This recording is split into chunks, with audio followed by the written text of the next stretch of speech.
Alright everybody, due to popular demand I'm going to go over a video on the struggles of Jose Ramirez here.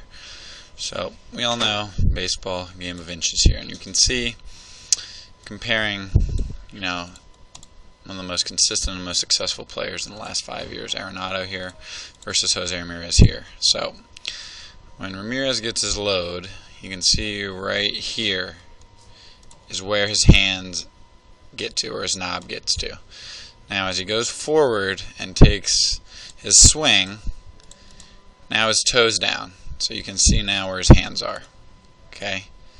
Now look where his hands and elbow are by the time his heel gets down. You can do this at your own home. You can see that if your heel doesn't get down, right there is when you start generating power.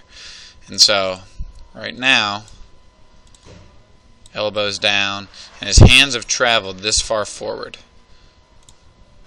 From right here all the way to right here. So in a matter of thinking, it's not that far.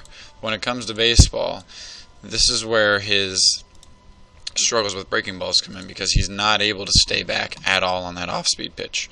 And so obviously he's a tremendous athlete, and he's going to be able to have success if he can time everything up perfectly. So guys that have similar swings to Jose Ramirez are Bryce Harper and some other people that kind of jump at the baseball with their hands coming forward with them, but they're prone to really hot and really cold streaks. And Jose Ramirez, I don't think, is as bad of a hitter as he is right now, and he's going to hit a hot streak, but it's not going to be as consistent as, say, someone like Arenado. So with he has his own stance, but even when he gets that weight back and he gets his everything coming forward, his hands are loading back while he is coming forward.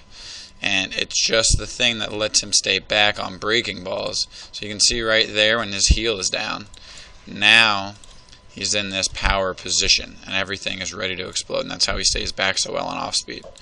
And so, another guy that's kind of been a staple in fantasy baseball or in baseball in general is Buster Posey. And this is the most extreme example because he has a massive leg kick. You're going to see when his leg comes up, his hands are going to come back while his foot comes forward.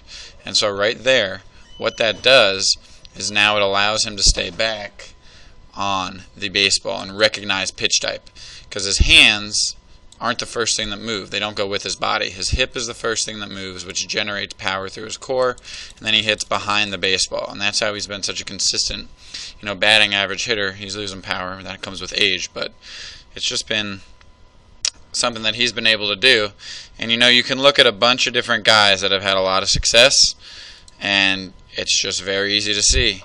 When those hands go back when you step, right there, that creates separation, and it creates timing differences where now you are able to stay back on breaking pitches and be a lot more consistent. So that's the crux of the Jose Ramirez dilemma that a lot of you guys are going through. So there's no doubt he's going to go through a hot streak, but it could be a while. He could never get it back. You never know. But that is my breakdown. Thanks, guys.